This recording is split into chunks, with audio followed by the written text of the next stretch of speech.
सत्ता और पावर का रसूख, आम लोगों को कीड़े मकोड़े समझना, अफसरशाही के अहंकार का इलाज क्या है? ये वो सवाल हैं जो आजादी के 75 सालों बाद भी सुलझ नहीं पाए। पुणे में ट्रेनी आईएएस अफसर पूजा खेड़कर, उनकी मां मनोरमा खेड़कर का मामला कुछ ऐसा ही है। पुणे की ट्रेनी आईएएस ऑफिसर पूजा खेड़कर पहले से ही विवादों में चल रही हैं। विवाद बढ़ने पर उनका ट्रांसफर वाशिम कर दिया गया था। पूजा खेड़कर 2023 बैच की आईएएस अधिकारी हैं। उन पर आरोप है कि उन्होंने यूपीएससी की उम्मीदवारी में खुद को ओबीसी नॉन क्रीमी लेयर का उम्मीदवार बताया था। उन पर आरोप है कि उन्होंने यूपीएससी की उम्मीदवारी में खुद को ओबीसी नॉन क्रीमी लेयर का उम्मीदवार बताया था, जो कि गलत था। उन्होंने यह भी दावा किया था कि वह दृष्टिहीन और मानसिक रूप से दिव्यांग हैं, लेकिन उन्होंने अपने दावों की पुष्टि करने के लिए मेडिकल टेस्ट देने से इनकार कर दिया और एक प्राइवेट हॉस्पिटल से मेडिकल टेस्ट करके जमा करा दिया। साथ ही अनाधिकारिक तौर पर गाड़ी दफ्तर कब्जाने के आरोप भी उन पर हैं। इस बीच पूजा खेड़कर की मां का एक वीडियो वायरल होता है, जिसमें वो बंदूक लेकर जमीन कब्जाने के लिए स्थानीय किसानों को धमकाती नजर आ रही हैं। पहले आप ये वीडियो देखिए।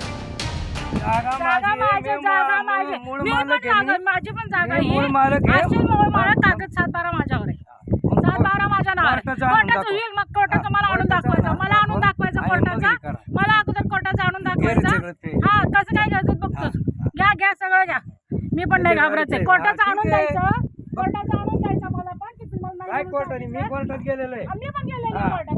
त्याच्यावर कोर्टात निकाल येईल ना. नाही मी येणार. काय व्हायचं ते होऊ दे. मी येणार. हां होऊन जाऊ दे. मी पण येणार. अब इस वीडियो में जिन्हें धमकाया जा रहा था, उनकी ही जुबानी सुनिए पूरा माजरा क्या था। उस दिन हुआ था ऐसे कि उन्होंने आके पहले मारपीट की, उसके बाद उन्होंने जबरदस्ती वो रखने का प्रयास किया उधर। उसके बाद जब हमने उनको आने के बाद उनको जब रोकने की कोशिश की, तब उन्होंने सीधा पिस्टल निकाल के हमारे चाचा के ऊपर लगा दिया और उनको बोला तुम ज़्यादा बोलने का नहीं तो हम, और उन्होंने बहुत ये किया है। और तभी आपने पुलिस में शिकायत की थी ना, तभी हमारे पास ये भी है ना पुलिस का कंप्लेंट का ये है। हमें थाने अमलदार का हमने वो ये भी लिया है, पोच लिया है। कोई एक्शन नहीं लिया उस वक्त? नहीं लिया उसका एक्शन कुछ। फिर आप लोग चुप बैठ गए। फिर आप लोगों ने क्या करेंगे? अभी वो सब अधिकारी लोग हैं। हमारा आज तक बहुत ये प्रॉब्लम है कि कोई तहसीलदार के पास जाओ, प्रांत के पास जाओ, इधर जाओ उधर जाओ, जहाँ भी गए हम, तलाटी के पास जाओ, अभी उन्होंने बेकायदेशीर नोंद करके लिया। वो हम किसी को, हम गरीब लोग जब नोंद करने जाते हैं होती नहीं है। अभी उनका जब केस चालू है, सब चालू है, फिर भी नोंद हुआ। कैसे हुआ? घर का और उसका। तो ये जो वो क्या है, पावर का यूज करते हैं। अभी आप क्या चाहते हैं? अभी हम कुछ नहीं, हमको चाहिए न्याय चाहिए। हमको यही बोलने का है कि हम गरीब लोग खेती करके ये करते उधर।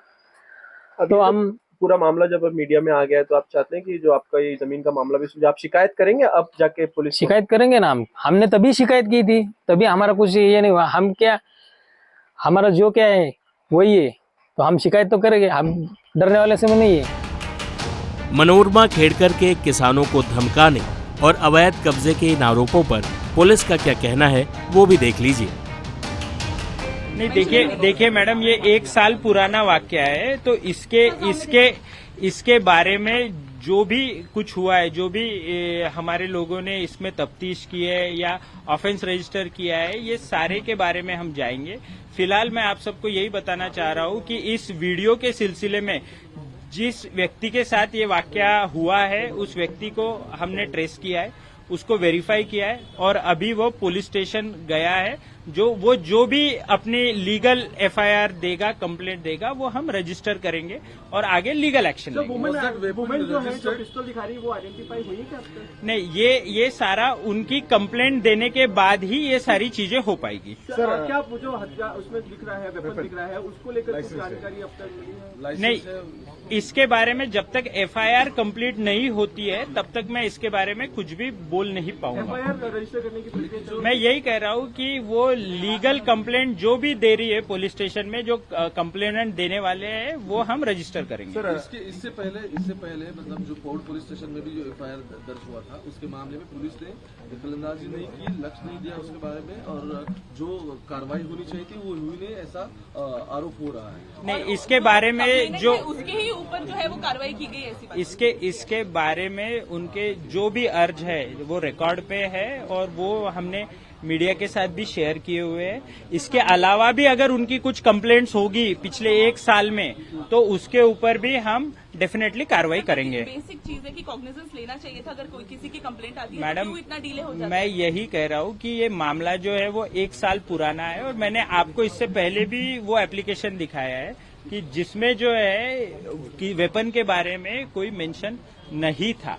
अभी वो जो है वेपन के बारे में मेंशन करते हुए आए हैं तो हम उसका डेफिनेटली कॉग्निजेंस लेंगे। वेपन का मेंशन वो कह रहे हैं कि एक मिनट, वेपन का मेंशन अगर आप कह रहे हैं तो वो तो कह रहे हैं कि उन्होंने आपको वीडियो दिखाया था, तो क्यों ये जो है पूरा प्रॉपर्ली कंप्लेंट ली नहीं गई थी? क्यों वो कंप्लेंट के लेटर में पिस्टल का मेंशन ही नहीं? मैं आपको यही कह रहा हूँ कि ये 1 साल पुराना मैटर है। आज सुबह से ये वीडियो वायरल हुआ है, हमने उसका स्पॉट आइडेंटिफाई किया, जहाँ पे घटना घटी है वो आइडेंटिफाई किया है, जिस दिन वो हुआ है वो आइडेंटिफाई किया है, और जिसमें कंप्लेनेंट कौन है वो भी आइडेंटिफाई किया है, एक्यूज कौन है। कंप्लेनेंट जब एक्यूज के बारे में बताएगा उसके बाद ही हम कार्रवाई करेंगे। 1 साल पुराने मामले पर कार्रवाई की तत्परता अब दिखाई जा रही है, जबकि पीड़ित ने तो साल भर पहले ही वीडियो भी दिखाया था, शिकायत भी दर्ज कराई थी, लेकिन कोई कार्रवाई नहीं हुई। बता दें कि मनोरमा खेड़कर के पिता एक प्रतिष्ठित आईएएस अफसर थे, उनके पति भी आयुक्त थे और बेटी ट्रेनी आईएएस अफसर। शायद अफसरशाही के रसूख के इस्तेमाल को उन्होंने कई मोर्चों पर देखा था और खुद उसकी अभ्यस्त हो गईं। लेकिन क्या हम एक पढ़े लिखे और अधिकारियों से भरे परिवार से इसी व्यवहार की अपेक्षा करते हैं? पूजा खेड़कर के साथ उनकी मां मनोरमा खेड़कर भी अब जांच के घेरे में हैं। उन्हें नोटिस भेजा जा चुका है, बंदूक से लेकर धमकी और अवैध कब्जे पर पूछताछ होगी। वहीं पूजा खेड़कर के पिता पर भी बेटी की गलत मांगों को मनवाने के लिए अधिकारियों को हड़काने के आरोप हैं।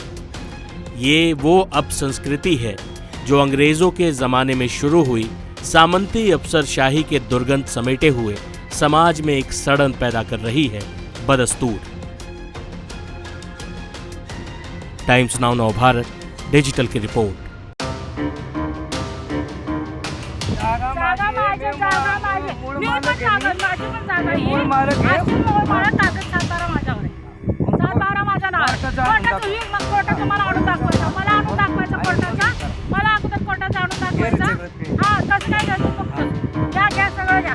मी पण नाही घाबरायचं, कोर्टाचं आणून द्यायचं,